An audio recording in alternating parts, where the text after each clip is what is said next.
Olá, pessoal. Então, finalizando o nosso encontro sobre a semiologia neurológica, vou deixar aqui online para vocês uma abordagem sobre a anamnese neurológica. E eu gosto muito dessa frase que diz que o charme da neurologia, acima de todos os ramos da medicina, está na maneira com que ela nos força ao contato diário com os princípios. Um conhecimento da estrutura e das funções do sistema nervoso é necessário para explicar os mais simples fenômenos da doença, o que só pode ser obtido pensando cientificamente. Então, observe, o que esse texto nos leva a pensar é que é necessário, para a gente decifrar a neurologia, o exame neurológico, um conhecimento daquilo que vocês aprenderam em Morfofuncional 3, ou seja, da anatomia e da fisiologia. E hoje, na aula de hoje, a gente vai frisar um pouco como é que isso acontece. Bom, então a história. A história neurológica, vocês viram que ela representa, viram lá na primeira aula, que a história representa cerca de 70% do acerto do diagnóstico. Então, sem uma boa história neurológica, a gente vai ficar devendo elementos fundamentais para esclarecer aquela evolução do paciente. Então, vamos lá para a anamnese neurológica e o que ela traz de especial. Bom, em todo paciente que vocês vão avaliar, vocês vão identificar esse paciente, seja ele com o nome no registro no prontuário, o registro na enfermaria, o leito, o seu nome completo, a sua idade, data de nascimento, sexo, cor, estado civil, ocupação, escolaridade, religião, nacionalidade, naturalidade, onde esse paciente reside, procedência desse paciente, data de admissão, familiar para contato, para que, se for necessário em determinado momento, você resgatar essas informações, você novamente levantar essas informações, esses dados estão bem registrados em prontuário para um novo contato e uma nova análise. Bom, queixas do paciente, palavras do paciente. Eu gosto muito de colocar as próprias palavras do paciente, entre aspas, se for necessário, e colocando ali razão ou motivo da busca por cuidados médicos. E, ao mesmo tempo, colocar naquela queixa a duração de quando começou esses sintomas. E tentar usar 1 a 2 sentenças no máximo. Se é uma história que o paciente já passou por outros médicos, já fez uso de medicações, já fez exames preliminares, você pode colocar aqui também, depois, na história da doença atual, essa sequência lógica da evolução. Mas na queixa principal, a razão e a duração da queixa. Então, no máximo 2 sentenças. Qual o motivo da sua vinda? O que é que mais incomoda? Qual a preocupação que traz o senhor aqui hoje? Então, isso é bem interessante.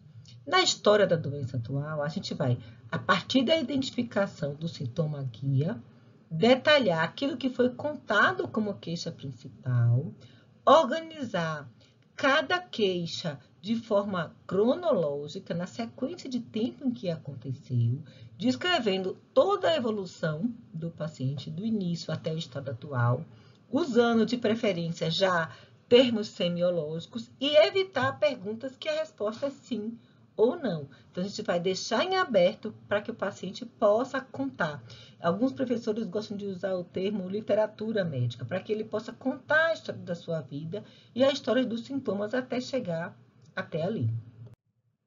Bom, a partir do momento em que você desenhou quais são as queixas principais, você já pode colocar uma localização ou irradiação, se essa queixa tiver uma localização, caracterizar que tipo de qualidade de sintoma é, como é essa característica, como é esse padrão que esse sintoma aparece ou reaparece, quantas vezes já ocorreu, que é a quantidade, qual a gravidade, né? O quanto aquele sintoma interfere na vida do paciente, com que intensidade, de preferência de 0 a 10, a intensidade do sintoma, de 0, menor, né, a ausência do sintoma, até 10, que seria de uma forma muito intensa. A cronologia, quando foi que começou, como ela tem durado, qual é a frequência, a evolução. o contexto, ou seja, a situação que acontece mais de dia, acontece mais de noite, acontece durante o sono, só acontece acordado, só acontece no trabalho ou só acontece no seu domicílio. Existem fatores modificadores, fatores que causam melhora, fatores que são agravantes dos sintomas, e quais as manifestações clínicas, quais sinais e sintomas o paciente percebeu que estão associados àquela queixa principal.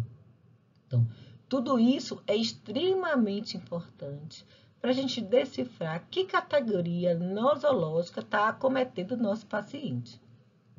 Bom, então a gente deixa o paciente falar, mas muitas vezes a história vem assim: a dor começa aqui no mucumbu, vai subindo até o meio da paz e responde aqui na titela. Então, muitas vezes o que o paciente conta também não é tão fácil de compreender.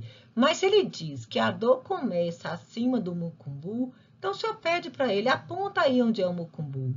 E vai subindo por onde, né? E vai terminando aonde. Então, você pode anotar na sua história essa sequência do que o paciente contou e refazer isso com termos neurológicos.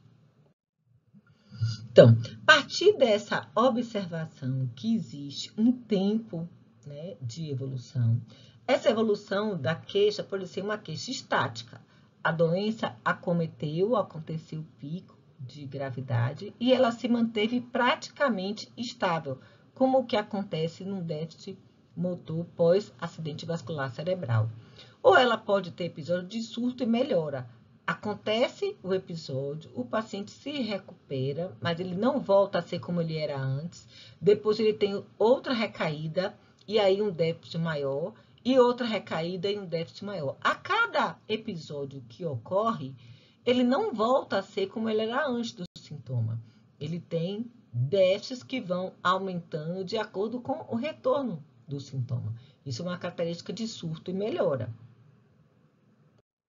Outro tipo de evolução muito característica é a evolução progressiva, como acontece nas doenças degenerativas, nas demências, nas doenças hereditárias degenerativas e nas doenças neoplásicas. Então, vocês estão vendo aqui que ao longo dos dias, meses, semanas, meses e anos, existe uma piora progressiva, né, dos sintomas, uma intensidade maior de prejuízo.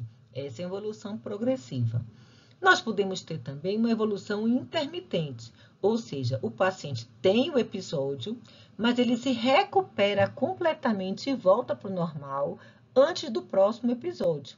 E ele tem vários episódios na vida, ou às vezes só um, o que acontece nas enxaquecas e nas epilepsias, nas crises epiléticas. Na evolução aguda, como acontece caracteristicamente nas infecções e nas intoxicações agudas, o paciente tem uma piora que pode levar até dias, um máximo de sintomas e depois uma recuperação gradual, voltando para o seu ponto inicial.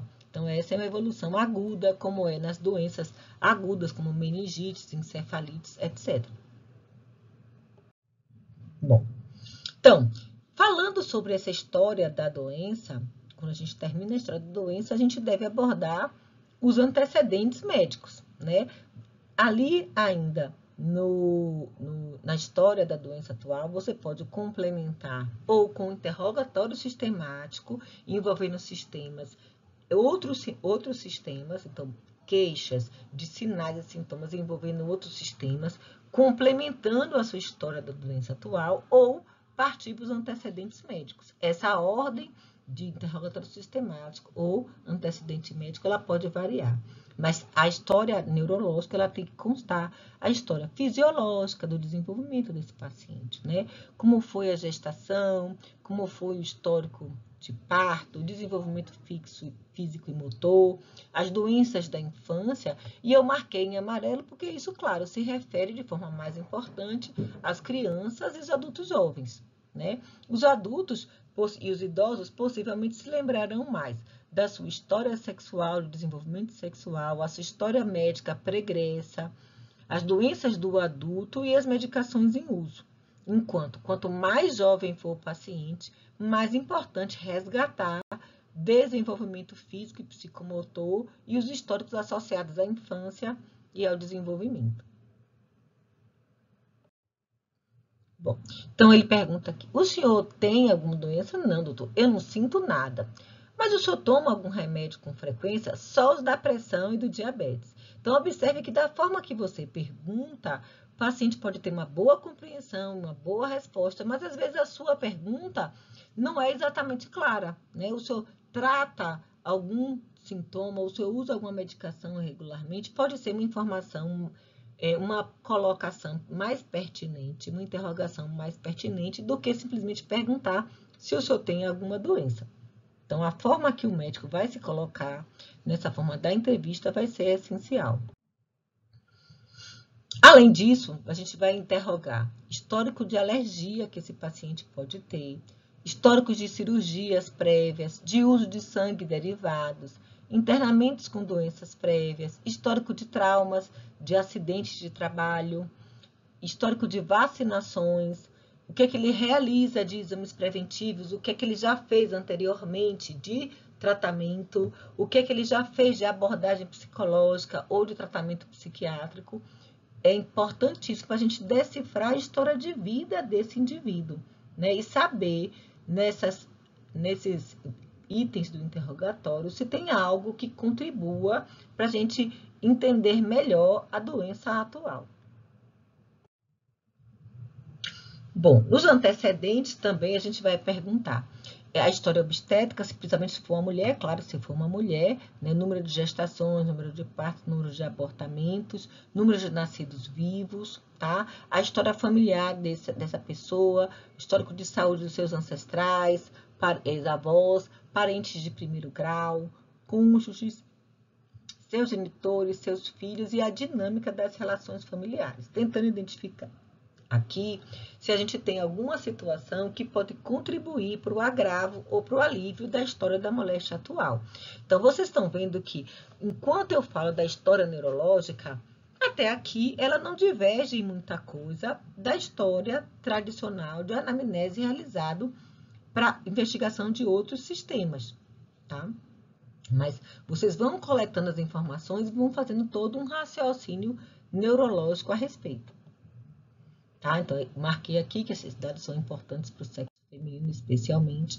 Na história social, saber quais são as condições culturais desse paciente. É um paciente que lê muito, é um paciente que tem um preparo cultural, uma bagagem cultural, alguns aspectos, né, culturais associados à origem das doenças, seja algumas condições culturais previamente conhecidas ligadas à religião, hábitos de vida, né? Se é um paciente que tem emprego, se o seu emprego está ameaçado com a sua situação de doença, como é que ele está em relação a isso? Condições de habitação, será que essa moradia, essa condição de habitação do paciente contribui de forma favorável ou desfavorável no raciocínio dessa doença?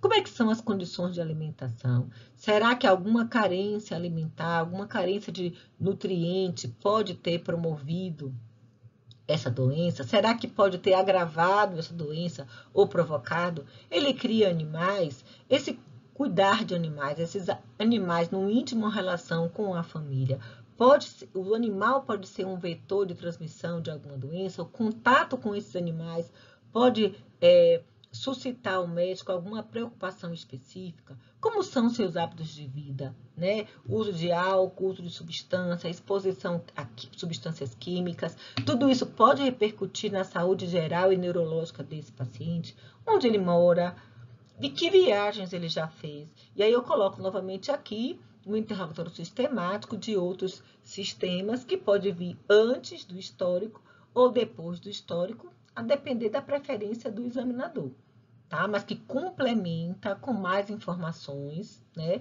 Sabendo que na neurologia a gente tem doenças específicas neurológicas e nós temos doenças que afetam os outros sistemas, como doenças sistêmicas, doenças do colágeno, doenças infecciosas, que podem promover problemas nos outros sistemas.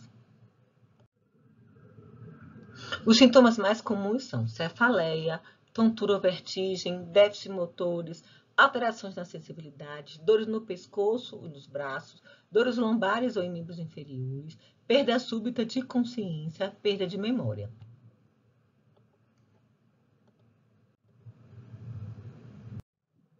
Então, se esse paciente se apresenta com uma dor de cabeça, o que é importante? A gente saber qual a intensidade da dor de 0 a 10, qual é a localização na cabeça, pede para o paciente apontar na cabeça qual é a localização. Essa dor é uni ou bilateral? Ela é unilateral ou ela comete os dois lados? Muito interessante. Ela é contínua, de um patamar contínuo de dor, ou ela é pulsátil, semelhante aos batimentos do pulso ou do coração? A duração, esse problema é um problema agudo que começou há menos de 15 dias, ou ele é crônico recorrente? Ele é persistente, dura dias, alivia após algum tempo? Em quanto tempo essa cefaleia se alivia? Qual a hora que essa dor predominantemente acontece? É mais durante o sono? É mais acordado? É no fim do dia, após o trabalho? Existe despertar noturno com dor, porque isso aponta para uma dor de um caráter maior, mais significativo.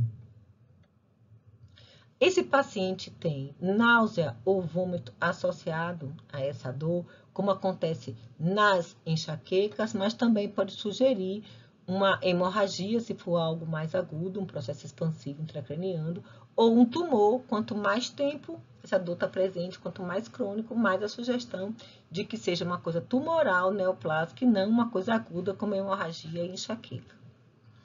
Tem histórico recente de trauma que possa promover um sangramento, uma hemorragia? Tem ou teve alteração na visão durante esse episódio de cefaleia, como acontece nas enxaquecas? O paciente tem algum déficit sensitivo ou motor associado a essa cefaleia?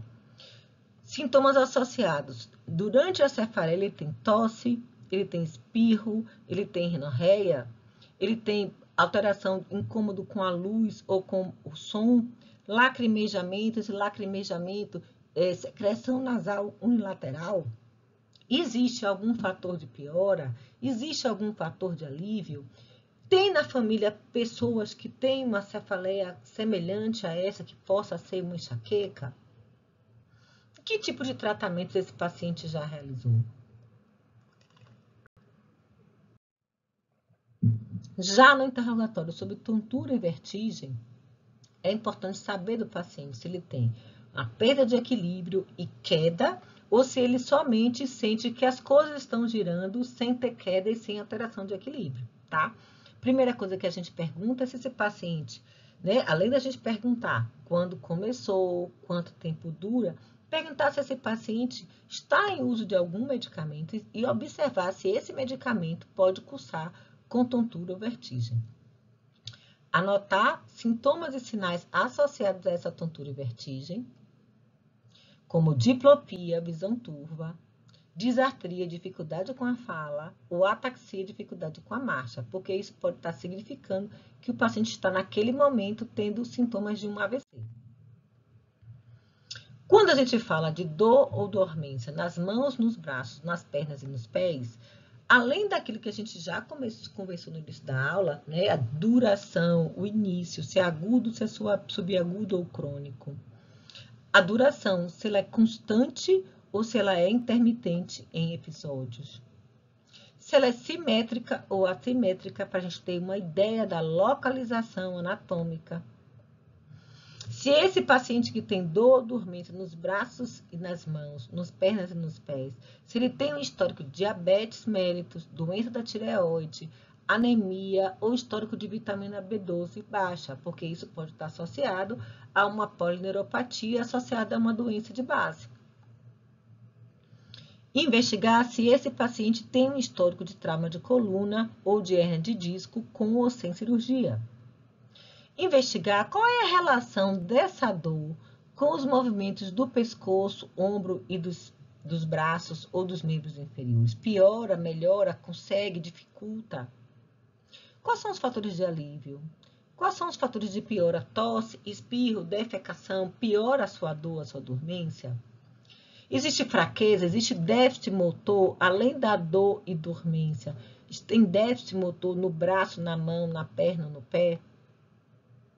Existe fraqueza nas pernas ou nos braços, associado a alterações esfincterianas, retenção urinária, obstipação, pensando num dano medular. Existe história, como é a história alimentar desse paciente? Tem alguma carência alimentar ou exposição a alguma coisa que seja tóxica alimentar? Existe história de epileptilismo crônico, tabagismo crônico ou exposição e história a substâncias químicas ou alguma coisa profissional que seja tóxica? Déficit motor súbito. Então, novamente aqui a gente já fez aquele interrogatório antes de quando começou, quanto tempo dura, se é contínuo, se é intermitente. E vai perguntar também quando foi o primeiro episódio. Qual é a frequência que esse déficit, se não foi, se são episódicos, qual é a frequência que esse déficit motor acontece? Se ele é contínuo, a duração do episódio.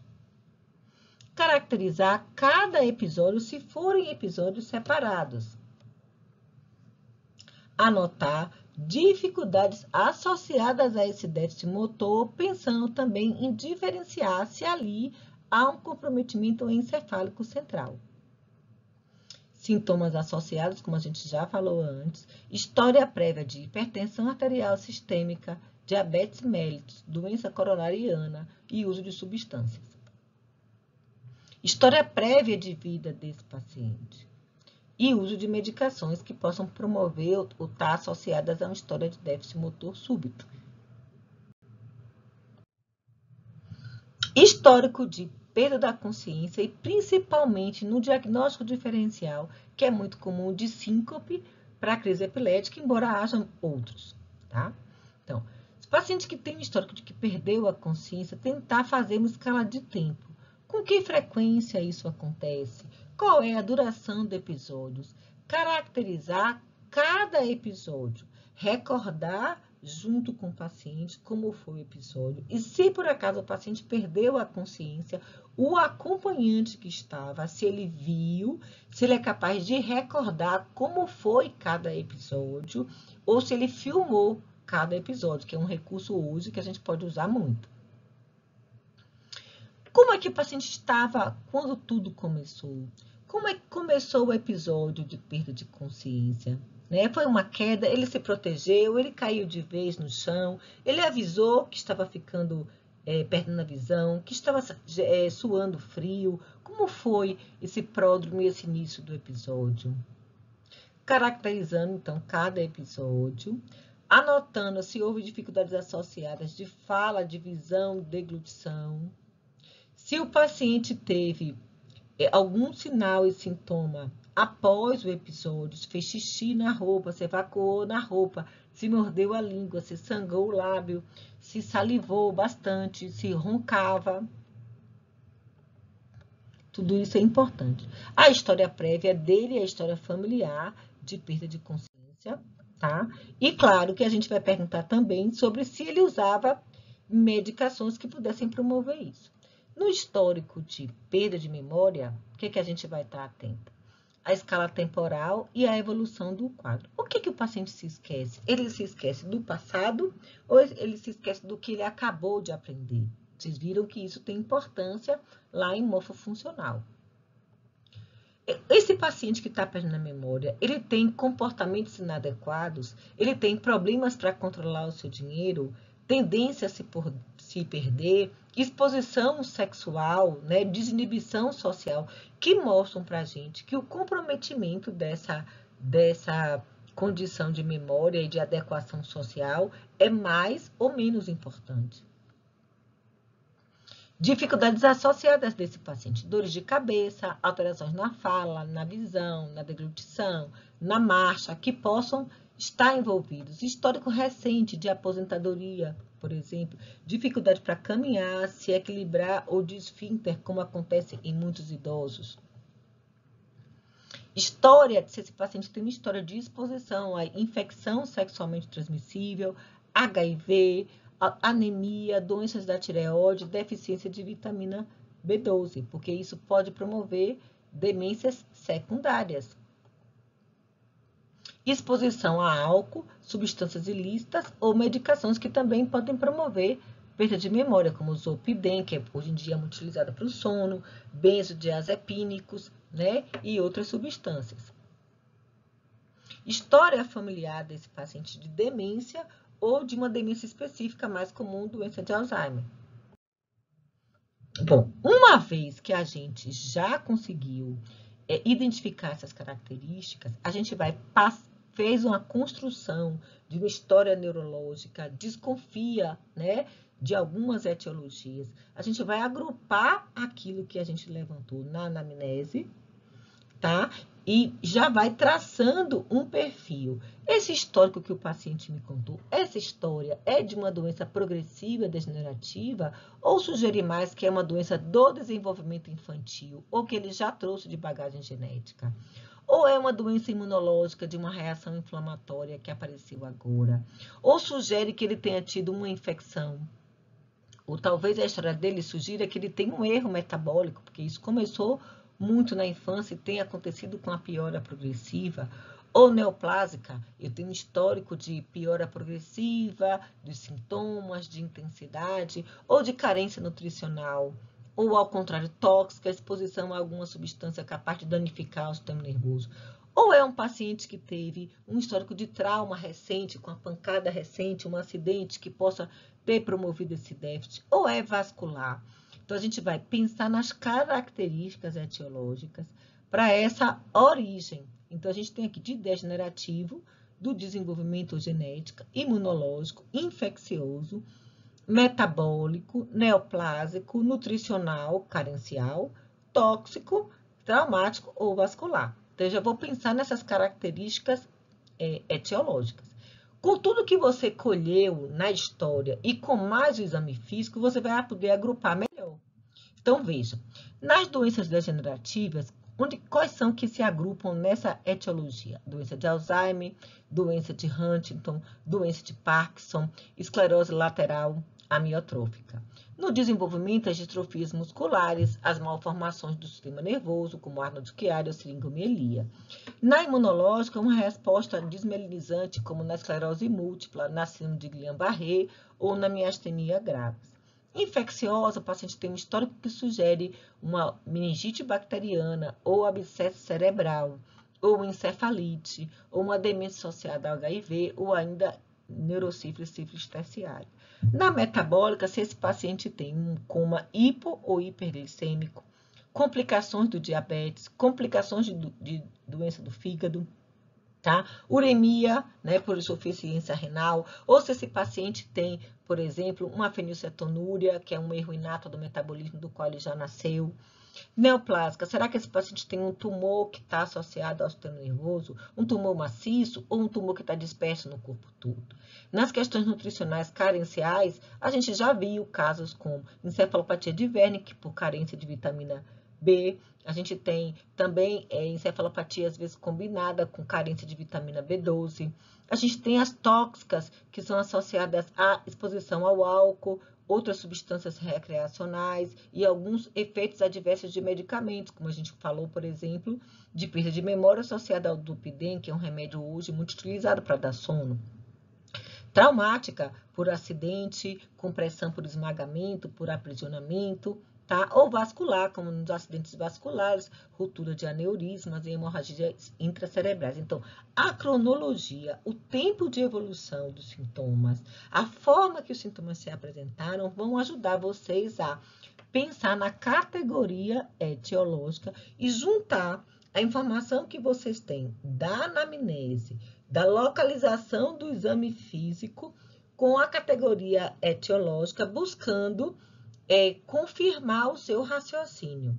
E os exames complementares, eles servem apenas para confirmação. Eu posso usar uma punção licórica, eu posso usar um exame de tomografia ou ressonância, um cariótipo genético, uma ressonância, uma eletromiografia, mas para isso eu preciso, através da anamnese, ter uma ideia da localização, da anatomia e da categoria etiológica para escolher o melhor exame que vai dar essa confirmação. Os exames sozinhos não vão dar confirmação. Vocês viram que a anamnese representa 70% do diagnóstico bem feito, o exame físico 20% e os exames complementares só a confirmação 10%. Então, eu gosto muito dessa frase do senhor William Outler, que foi responsável pelos critérios de diagnóstico da febre reumática, que ele diz: estudar fenômenos de doença sem livros é como velejar em mares não mapeados. Ao passo que estudar em livros sem pacientes é definitivamente nem para o mar. Então, a gente aprende a teoria nos livros, tá? A gente aprende a navegar nos livros e a gente aborda o paciente para que a gente possa, de verdade, fazer um diagnóstico e um raciocínio médico. Era isso que eu tinha para colocar para vocês e espero que isso vocês levem para a vida inteira médica de vocês.